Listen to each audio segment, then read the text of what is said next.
আসলে গতকালকে একটা নিউজ দেখলাম বরিশালে নেক্সট বিপিএল এর যে ম্যাচগুলো বরিশালে হচ্ছে আয়োজন করাবে। এই নিউজটা বিভিন্ন গণমাধ্যমেই দেখলাম। তো আকরাম খান দেখলাম এই নিউজটার কথা বলতে আছে যে তামিম ইকবালের চাচা, যে পরবর্তী যে বিপিএল তার যে কোনো ম্যাচ হচ্ছে বরিশালে দেওয়া হবে, ভেন্যু হিসাবে বরিশালকেও আয়ত্তে আনবে বিসিবির বিপিএলের। তো খুবই ভালো লাগছে আসলে যে বরিশালের মানুষ কতটা যে খেলা প্রিয়, সেটা হয়তো বরিশালে যখন কাপ নিয়ে আইছে দুই ব্যাক টু ব্যাক, যখন চ্যাম্পিয়ন হয়েছে ফরচুন বরিশাল, আসলে তখনই আসলে বোঝা গেছে যে বরিশালের মানুষ কতটা খেলা প্রিয়। আসলে বরিশালে যদি এরকম ম্যাচগুলো আয়োজন করা যায় তো মানুষ আরও আগ্রহ বাড়বে খেলার প্রতি, খেলা দেখতে আসবে, মাঠে বসে দেখতে পারবে।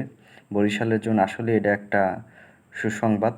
তো অপেক্ষায় রইলাম আসলে বিসিবিকে ধন্যবাদ যে এরকম একটা সিদ্ধান্ত নেওয়ার জন্য। তো আমাদের এই বরিশালের যে স্টেডিয়ামটা, তো পরবর্তীতে যদি বিপিএল খেলা টেলা হয় পরবর্তীতে হয়তো ইন্টারন্যাশনালও হবে।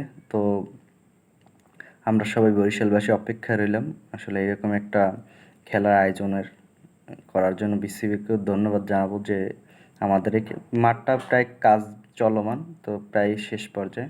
তো ধন্যবাদ বিসিবি এরকম একটা সিদ্ধান্ত নেওয়ার জন্য।